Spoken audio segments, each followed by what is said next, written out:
Heard for first reading, ordinance number 2207. This proposed ordinance will amend and revise the Britney Woods redevelopment plan. This is for block 17001, lots 39 to 45, block 17006, lots 1 to 22. The purpose of the board's review tonight is to determine whether or not this ordinance is consistent with the master plan. We are not reviewing this relative to whether or not we think it's a good idea or a bad idea or any comments to that effect. It's just really the question on the land use law is this proposed ordinance consistent with our master plan? And upon our review, it is. This area has been deemed in need of rehabilitation in the past. The redevelopment plan is to effectuate that proposed designation, and it is consistent with the goals outlined in our 1999 master plan, which was then re-examined in 2015. Specific goals were to guide the physical and economic development of the township towards goals in this master plan, thereby benefiting the public health, safety, and welfare. Provide for the harmonious and efficient allocation arrangement of land uses. Preserve environmentally sensitive areas. Preserve and enhance the characters of the built environment, and to encourage and promote social interaction of groups and individuals to maintain the strength of the community. So this redevelopment plan will effectuate those goals. It's my opinion upon my review that this is consistent with our master plan, and that would be my recommendation to you. Thank you, Mr. Petrangelo. Are the applicants here for Britney Woods? Is there any there is no. This is going to be a consistency review. Okay. So at this time, Mr. Petrangelo, would you recommend we ask for public comment or board comment? Sure. There's no reason not to. Right.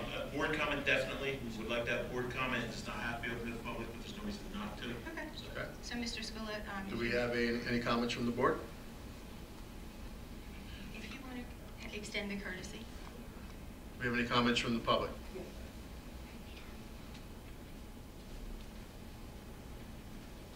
And Mr. Brodsky is going to swear her in.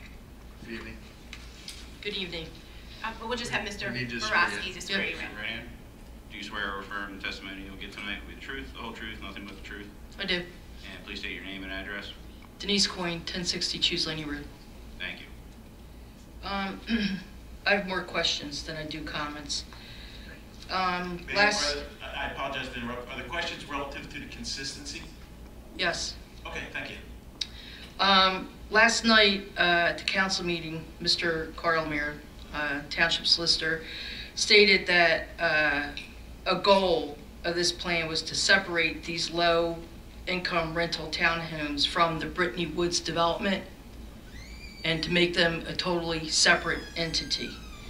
And I'm wondering if somebody could tell me why that's a goal and why it's necessary for the plan. That's a good question, and you should appear at council for the second reading. That's when that will be discussed. Tonight. But isn't that what this ordinance is going to do? That's what this ordinance will do. Okay, because that's the governing bodies. The governing body passes the laws, so it's they're passing this ordinance. We are not. All we're looking at is whether or not this proposed ordinance is consistent with the master plan, which it is. The way ordinances are adopted under the land use law, they have first reading, which is by title, which is what they had last night. It comes to this board for determination for consistency, and then it goes for the public hearing of the ordinance, where questions like yours, which is a good question, questions like yours are heard and discussed and evaluated. understand that. Unfortunately, this board can't answer that question. What my question is leading up to is this is going to change the zoning and require the zoning map to be amended, will it not? Okay, does that then change, does that require a change in the master plan? No, because it is consistent already with the master plan. Okay, so does the plan require an ordinance to amend the land use ordinance? The ordinance is doing that. Okay, so it doesn't require... This is a redevelopment plan. So redevelopment plan is a little bit different than your land development ordinance. This area was deemed in need of redevelopment rehabilitation, excuse I me. understand that also. So the redevelopment plan becomes, for all practical purposes, the land use ordinance for that area. Okay, so then the overlay is included in that and doesn't require a separate ordinance. It's correct. It's part of the Okay, plan. so then, let me see. Mr. Carlemere made a statement that, bear with me, I have to find it. He said that by separating this from the Britney Woods development, it would make it a redevelopment zone, which from what I understand is a totally different animal than a redevelopment plan for a rehabilitation area, which I thought is what we're discussing. I'm not 100% sure I understand your question. The area was deemed in need of rehabilitation Correct. under the statute. When an area is deemed either in need of rehabilitation or redevelopment, then a redevelopment plan is prepared. So Right. the same document's prepared for one or the other. The difference between redevelopment and rehabilitation, the criteria is a little bit less, but pilots are not available, and you cannot do condemnation with a rehabilitation. Right, so that's what we're talking about, a rehabilitation plan and not a redevelopment zone, which allows pilots. I guess we're discussing semantics. Either way, it's still called the redevelopment plan. Understand, but in a redevelopment zone, you have to have a study done to study the lots to determine if they're eligible And that was done. and if they meet the criteria. So there was a study done for That was this. deeming it in need of rehabilitation, yes. Deeming it in need of rehabilitation, deeming it in need of redevelopment, the study has to be conducted as to whether or not it meets the state statutes for that criteria. That was done. Recently, I believe it was I did not do it, so I apologize, I don't know the date. But that was done, yes. The council would not have heard the redevelopment plan if it wasn't deemed in need of rehabilitation, which it's my understanding that the entire township is an area in need of rehabilitation, and that ordinance was passed back in the 80s. And because the entire township is an area in need of rehabilitation, a redevelopment plan can be initiated anywhere in the township. that is correct. In order for a redevelopment zone, an area to be labeled or declared a redevelopment zone, a study has to be done. A resolution must be passed by council initiating a study to be completed by the planning board to see if the lots meet criteria. I think it's 7 or 8 criteria. I do not recall That is correct. a resolution. Unless it's been deemed in need of rehabilitation. Okay, but the entire township is an area in need of rehabilitation. You can do that. Many towns have done that in New Jersey. Okay, but not this township. In the past, every redevelopment area that has been declared so by a study that was completed by T&M Associates, that was done as a result of a resolution that came from council ordering the planning board to do the study. The study was completed and done, a report is sent to council, and the recommendation is either it is lots meet the criteria or they don't.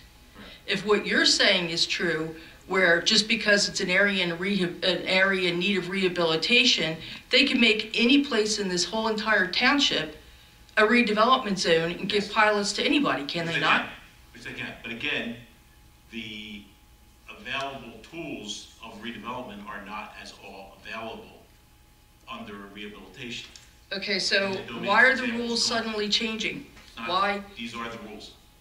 Okay, but this Statutes is on the not what the local township's been doing up to date. Up to date, there is a resolution that's sent to the planning board, and the public is notified.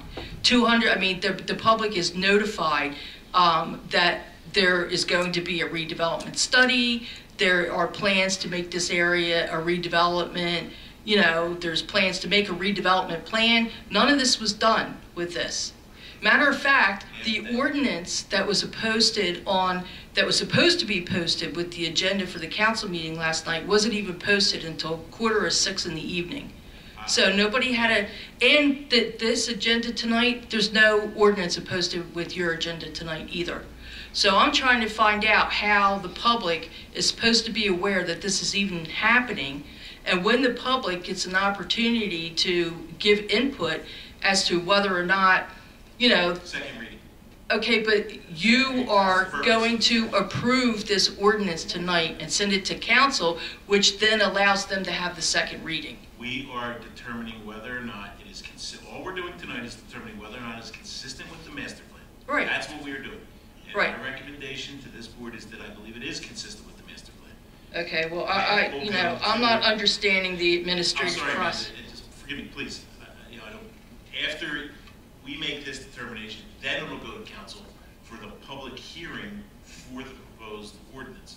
Yes. That's where these questions would be answered.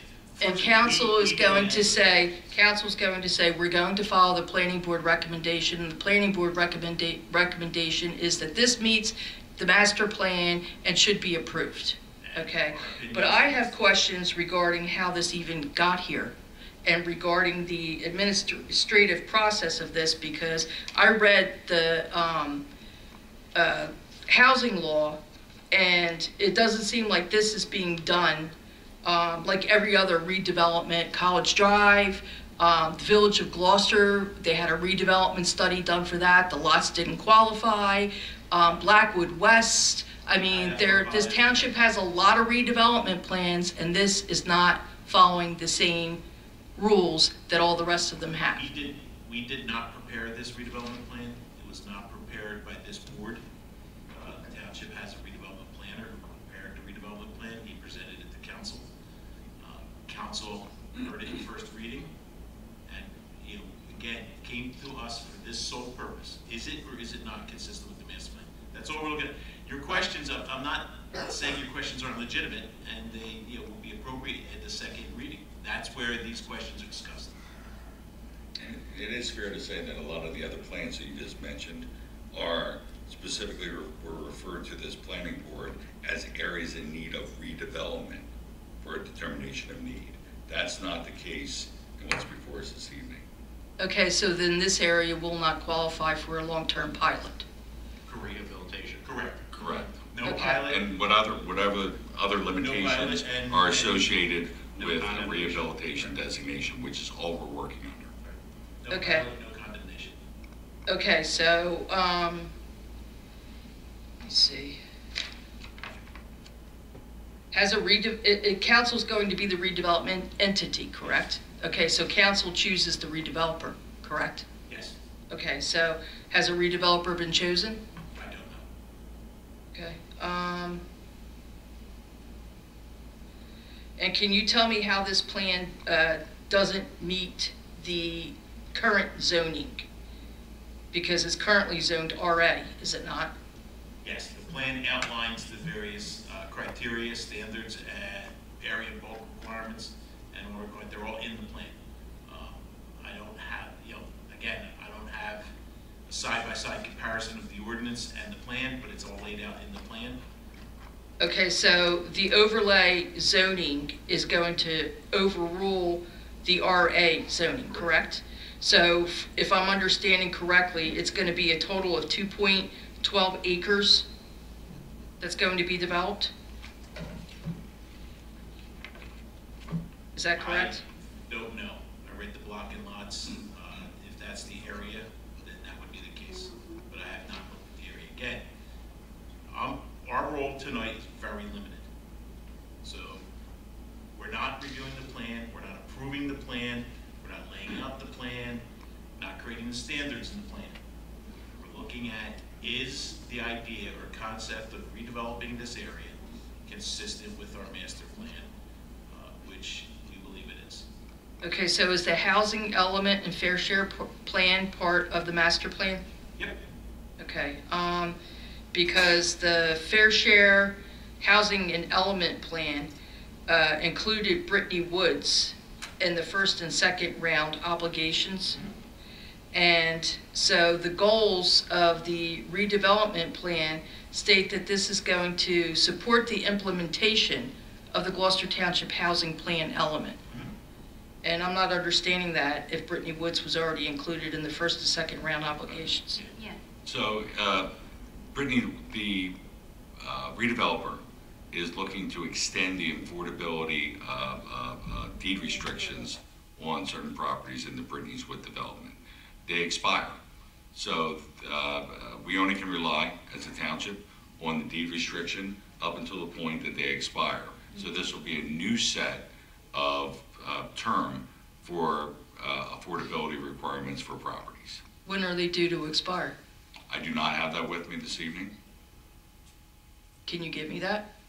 It is actually past 2025, I can say that. But if you put a request in, I can make sure it gets to you. Okay. On file with the town are all the deeds for all of the properties within the affordable housing plan. Okay, so typically other affordable housing units that are deed restricted for a certain amount of time, when they expire, how are they renewed? Either they're renewed by negotiation with the property owner or they go to market rate. That's why it's so important to try to extend affordability restrictions, the deed restrictions for affordable housing within the township. So from what I understand, these are privately owned townhomes, are they not? I am not aware of the ownership. Okay, well, according to the tax records, they're privately owned by an association in ATCO, I believe. Building a clubhouse and a playground is necessary to extend the life of the affordable housing agreements? I'm not worried about the clubhouse or a playground or anything else like that when it comes to affordable housing guidelines. I'm more worried about the unit and the affordability controls placed on it. Okay, but this plan includes a clubhouse and a playground. No comment on that. Okay, well, how does that apply to the master plan, a clubhouse and a playground? Again, it's the overall we're looking at. There's site amenities that are part of the project that they're going to be added to the area to make the area, more amenable and more pleasant to live in. Okay, They're rehabilitating the properties. Okay, but my question is, we already have 29 units of affordable housing. They're already existing. They're privately owned. They're in the township. They're in the fair share housing and element plan. They're part of the master plan. They already exist. Okay, so what I'm having a hard time understanding is, why is it necessary to take that property, separate it off from Britney Woods, make it a whole entire separate entity? Because I think we're supposed to have inclusive affordable housing, are we not? They're not supposed to be 100% affordable, separate from everything else. It's supposed to be, well, I know you're allowed to, but our goal, what I've been told before, is inclusive affordable housing. And this seems to be going against that old goal, because you're separating it out and excluding it and making it a separate entity. And not only that, but you're relocating the residents that live there and building a clubhouse and a playground.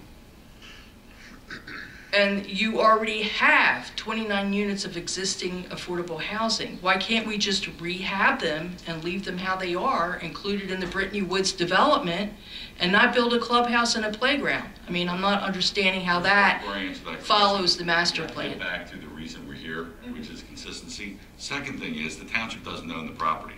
Understand that. We're actually responding to someone who has a controlling interest in the property, who is looking to rehabilitate the property.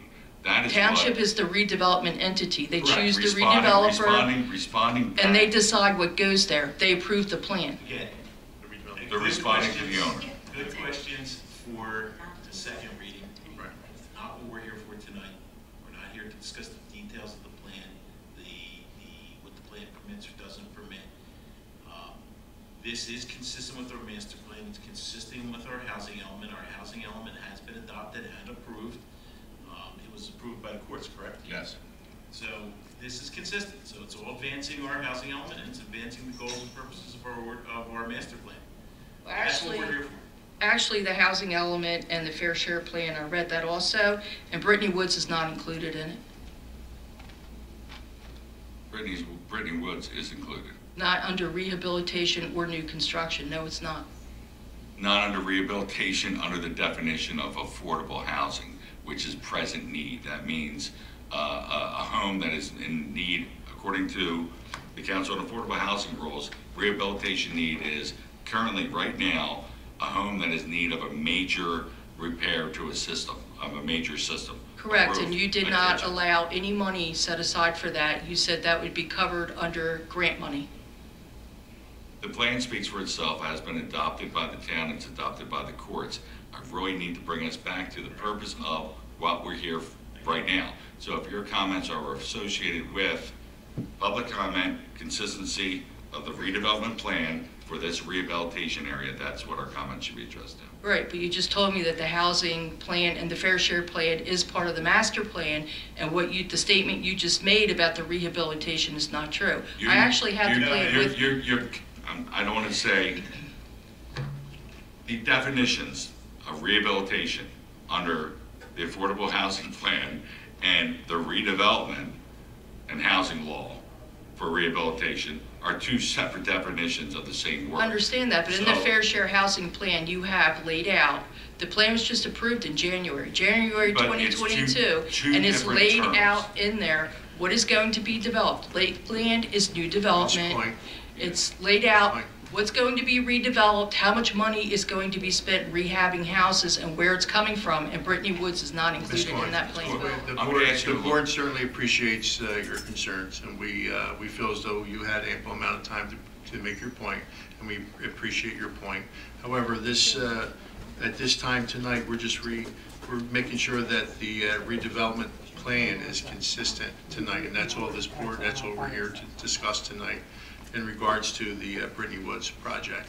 So we feel as though you did have ample enough time, and please wrap up any last minute questions that you may have for the board. Okay, Please. I have one last Thank you. comment. The council meeting last night, I asked a lot of questions that also went unanswered, and one of the comments they gave me for not being able to answer my questions was that they needed Mr. Petrangelo, the planner, present to answer my questions. So here I am, Mr. Petrangelo is present, and I still get answers to my questions. Excuse me? They said that for last night's meeting? or Yes, for- they did. Well, last night's meeting was for first reading. The public hearing of any ordinance be adopted is at the second reading. The plan was prepared by Stan Slahacek of T&M. It was not prepared by our office, so we will be available at the second meeting to answer questions. Stan will be available at the second meeting to answer questions. Thank you, Ms. This Quinn. board's Yeah. not there. Thank you. Certainly appreciate your time, Ms. Quinn. Thank you. Anyone else have any comments? Mr. Sweet, if you could step forward, please.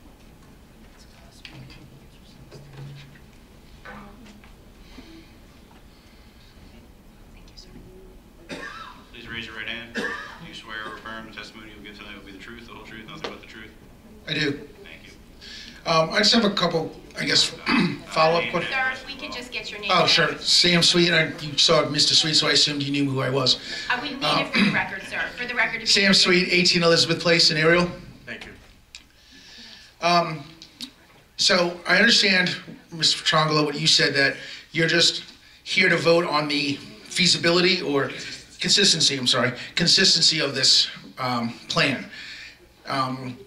What if the plan, I guess my confusion, I apologize, is how did it get in front of you in the first place?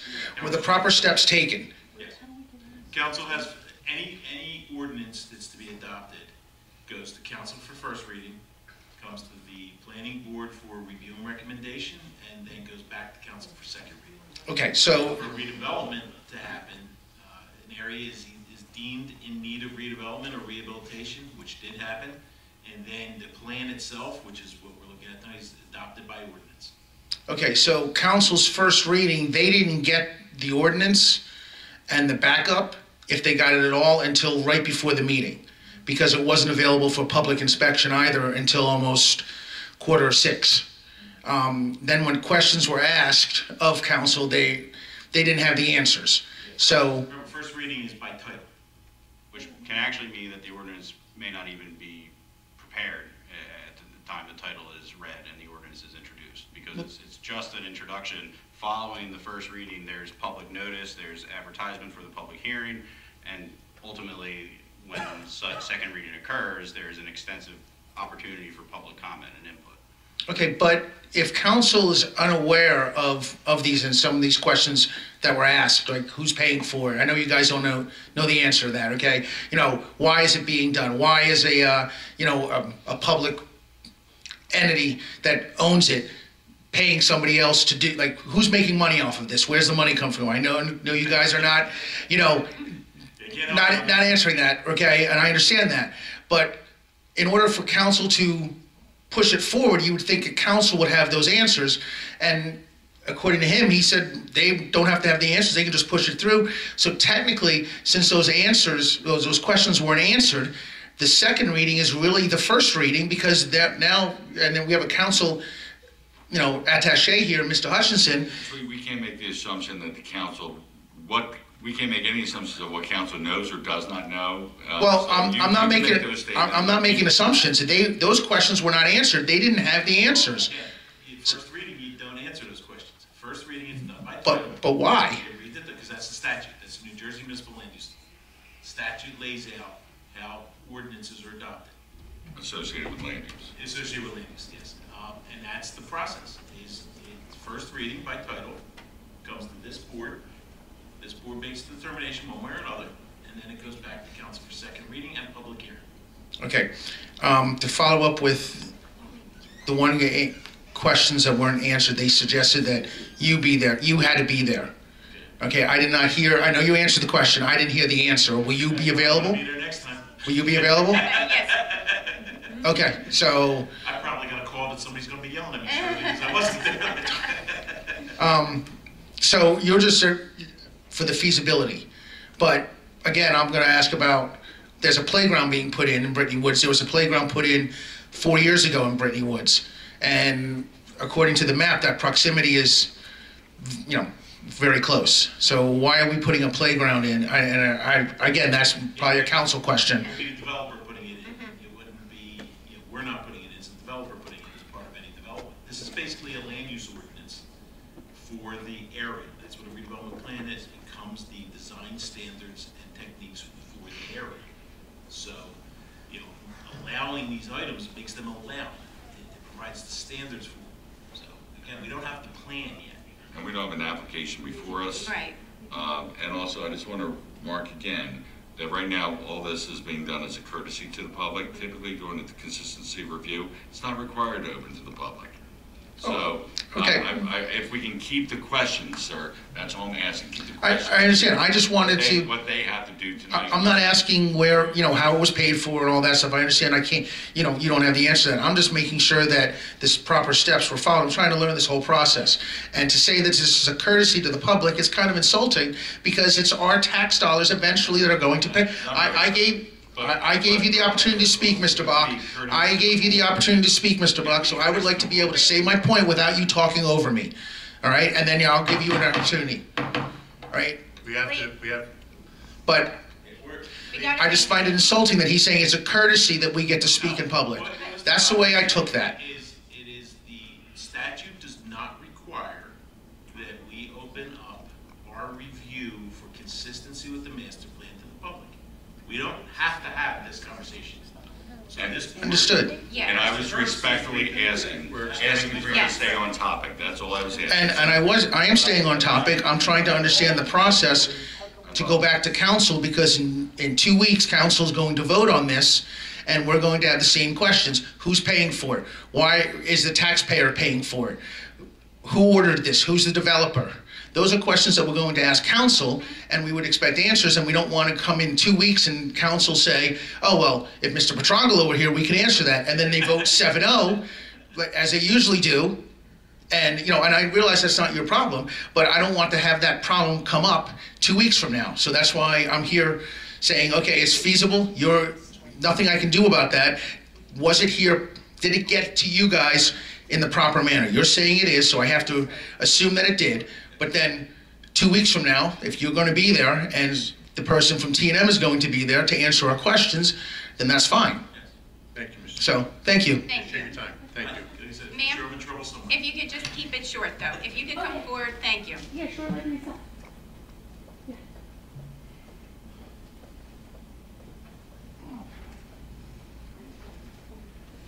Please state your name and address for the record, please.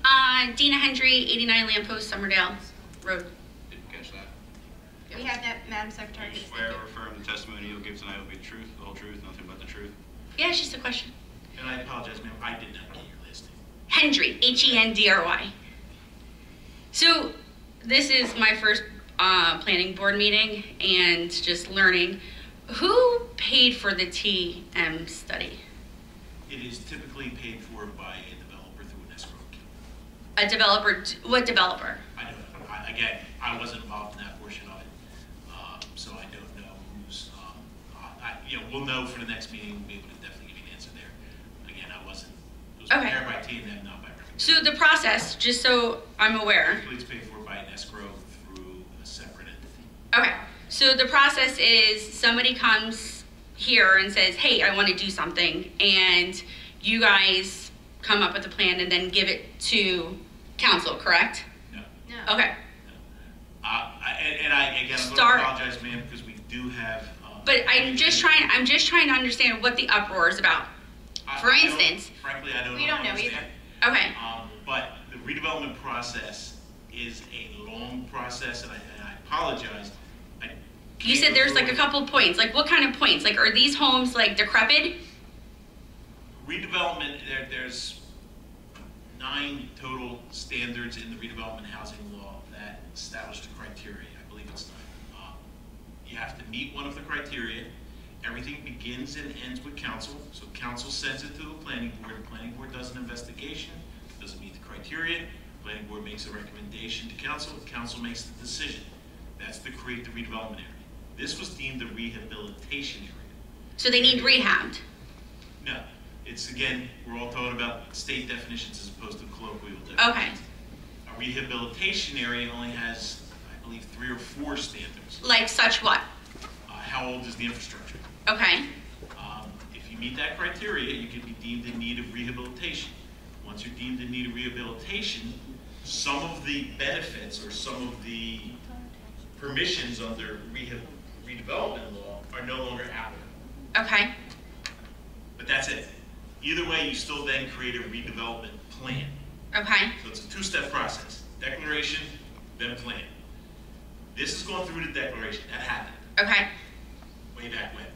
Now it's the plan. The plan is adopted by ordinance. It can be either an overlay zone, it can be a supersede zone, it can be specific to one lot, it can be specific to an entire town. They're very broad. Okay. Those standards are then adopted by ordinance, which under the land use law, first reading is heard by council, which is really just a title. Mm-hmm. Comes to this board for the review, again, which is what we're doing tonight. Is it consistent with the master plan? And then goes back to council for adoption and public hearing at second reading. And at that point, they have all the information they can possibly need to answer all the questions from the public. Well, that's pretty broad. I can't answer that. They have the information they should need. Do they have all the information they could possibly need to possibly answer every question? I don't know if anybody ever has that. And then from that, they have public comments and they have a hearing. And they have discussion and then they vote, yes. And then if by chance something doesn't jive, does it go back to you guys? No. So it's either a pass or dead in the water. Let's say, for example, they determine that they're not satisfied and they want to go back and reevaluate. If they don't change the ordinance, it doesn't have to come back here. If it changed the ordinance, then it would come back here for review and consideration. Okay. They could adopt it. They could postpone for reconsideration. There's, council's in charge. They're the boss. This board is a voluntary board. This board is responsible under the land use law for the master plan. Ordinances are supposed to be consistent with the master plan. They don't have to be, by the way. The statute clearly says they don't have to. But that's the goal. This is all under the New Jersey land use law rules and regulations. It all gets set out by the state, and we're following those rules accordingly. All right, awesome. I thank you for your time. Thank you. Anyone else in the public? I actually have one other people in the audience.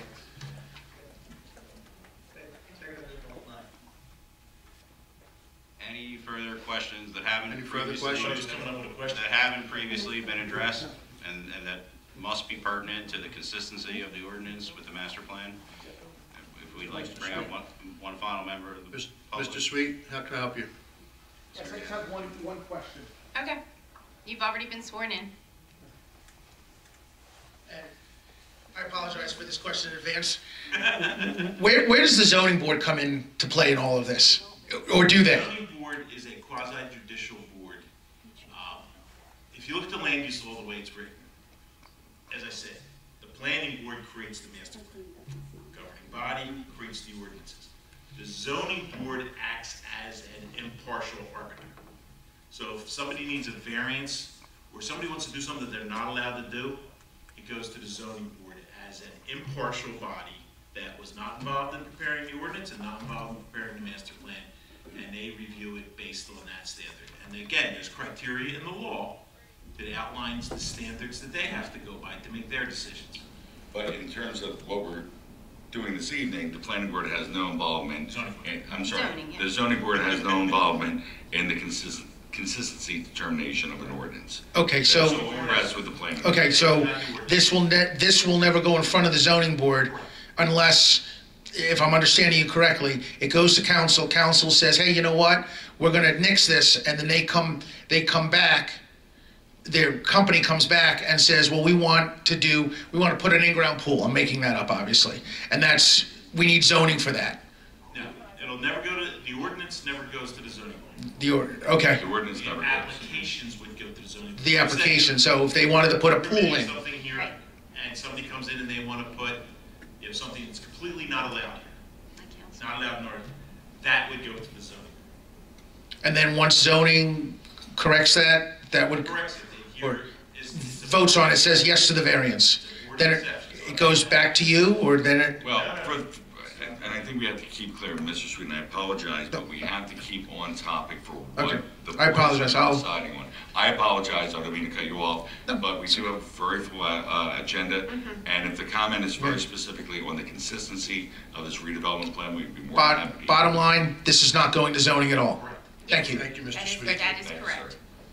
Madam Secretary, we make a motion for approval for the So- consistency. Well, we're gonna We're close close the public? yeah, we're gonna close to the public. And to clarify, it's not even necessarily approval, it's to make Right, a right. finding that the ordinance is consistent with the master plan, that the board has no objections regarding the consistency of the ordinance with the master plan, and to recommend to the governing body that based on our consistency determination, the governing body move forward with the ordinance. So we make a motion. No, Right, it's- motion. We You do still need a We do. motion for consistency review To determine. to determine if we're moving forward. Yes, the motion would be to, as I articulated, to find the ordinance consistent with the master plan and to recommend that the governing body move forward with second reading.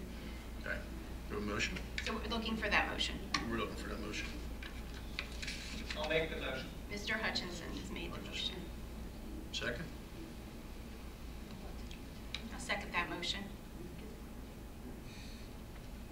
Mrs. McPherson? Yes. Mr. Hutchison? Yes. Vice Chairwoman Marks? Yes. Chairman Twillo? Yes. Mr. Stellato? Thank you, board. Thank you. Thank you. You're gonna go to this. We're on to another application. Yeah, next application. 191050 CPFSA, M&T Gloucester Partners LLC, zoned CD-RD, amended preliminary and final major site plan with variances amended, block 13103, 23301, 5-12 and 25. Location vacant land, increase hotel from 4 stories to 5. New driveway on Davistown Road. And we see the applicants are here.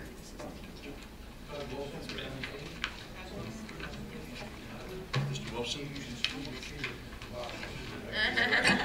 Thank you. Mr. Chairman, members of the board, just for clarification purposes, the applicant is coming in tonight for an amendment to a prior approval. Right. So this application was previously approved. They're looking to, we're not opening up the whole project again. Yes, sir. It's just they're coming in to make a couple changes to what the prior approval was and get that codified as part of their record. Thank you, Mr. Petrangelo. Thank you, Mr. Petrangelo. Mr. Chairman, former chairperson. I'm Doug Wolfson, represent M&T. As Mr. Petrangelo indicated, this is a request to amend an approval that this board granted us, believe it or not, in August of 2020. I think when it was a remote hearing, I believe, at the time. Yes, sir, I remember that. And we did have our approval, and we were going through resolution compliance. We realized a couple of things. One, that our plan showed a 4-story hotel, even though the redevelopment agreement and the redevelopment plan called for a 5-story hotel. Our error, which we tried to see whether it could be done administratively. It was determined it could not. It was a significant enough change that it would have to come back to the board for that application. And in addition, the Stevens Company was an objector to our map signing because they were concerned about the access way. And as I recall it, because it took, as you can see, a fairly long period of time, Dave Carlemere, the mayor, I think Ken Lechner at the time, and perhaps Mr. Bach as well, indicated, listen, try to work this out with the Stevens Company and see if you could realign the road in conjunction with their request so that it didn't interfere with their claim that it would potentially impair their business and their ability to access their facility. I'm happy to say, although it took a long time, that we were able to work all that out so that that road realignment occurred. As a result of the road realignment, a couple of things were changed. You'll see on the plans that I handed out, which are part of the, which are to be, I guess, Steve, we should probably mark those. These are not in the set that came as part of the amended site plan. So we have A1 perhaps? A1 project breakdown overview. Yeah, and the second page shows the actual new road realignment. So we're here to amend our site plan. I would just ask, Steve, if you don't mind, just confirming that our notice was adequate and that the board has jurisdiction for our hearing tonight. Yes, notice and advertisement was compliant with the requirements of the land use law. And Much obliged. So with me tonight is Ron Albeck, our Director of Planning, Engineering, and Development at Edgewood Properties, which is the parent company in conjunction with M&T. And he will go through the plan and show you exactly what the changes, although I would consider them minor, but they certainly require board review because they're not so minor that they can be handled administratively.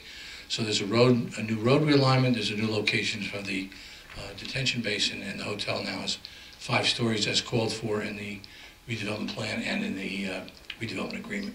Whatever resolution is amended, it needs to come back to the board. Just to clarify. Very good. Agree with that statement, of course. Mr. Chairman, would you, or perhaps Mr. Bresky will swear in or swear at Mr. Albeck? swear in, please raise your right hand. Do you swear or affirm the testimony you'll give tonight will be the truth, the whole truth, nothing but the truth? I do. And please provide your name and address. Sure. It's Ronald Uhlenbach, Aulenbach, 1260 Stelton Road, Piscataway, New Jersey. Ronnie, here what I said to the board by way of introduction. We'll go through the plans and explain what we're doing here and what we're asking. Sure, as Mr. Wilson indicated, we're here for two, what we refer to as minor changes. I'll start with the hotel discrepancy, if you will, first. In accordance with the redevelopment plan, as well as the executed redevelopment agreement with the township, I called out for a 5-story hotel. The site plans were erroneously marked at a 4-story. It's still the same number of rooms. It's still the same footprint. So the basic site plan is unchanged. It's just a clarification and a resolution of approval that we received back in 2020. So again, for clarification, I know we'll go through this with the professional letters. We're only here for the 2 changes tonight. One is specifically the hotel, the number of stories from 4 stories to 5 stories. The other is a road realignment. As Mr. Wolfson had indicated, when we originally received our approvals, the plan that's before you now, as it was marked as Exhibit A1, we were utilizing an existing 50-foot access easement that cut across an adjoining property, Lot 4. We were using this access easement to get to our property. As we move forward through the process, as Mr. Wilson indicated, the neighbors had approached us about having severe concerns about how the impact it was going to be on their business and their access. They have a couple of ADA parking spaces on the side of their building that were going to be eliminated by virtue of the road, as well as some utilities there. We went back and forth with them, tried moving utilities out of the easement because the easement wasn't clear what you could and couldn't do. It's an easement probably 30, 40 years ago. It's really limited to just access. So we moved the utilities out, and we just couldn't come up. We were kind of at an impasse. And then working with the township professionals in Mr. Bach's office, came up with a potential alternate solution, which was to realign the road and move it away from the easement. As depicted on Exhibit A2, or second page of your handout, we realigned our main driveway access to come out the midpoint of our property on Davistown Road. It's about 300 feet south of the adjoining residential street.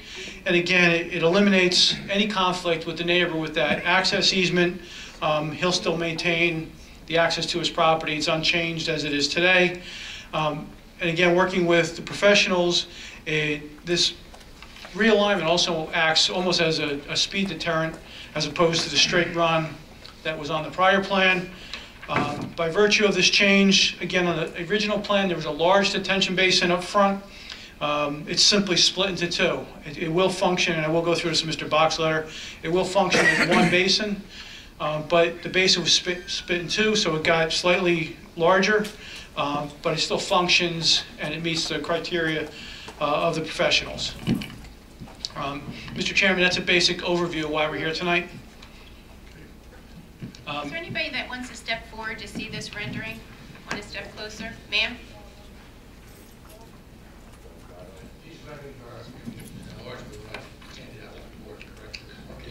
That's correct. I don't know how this works.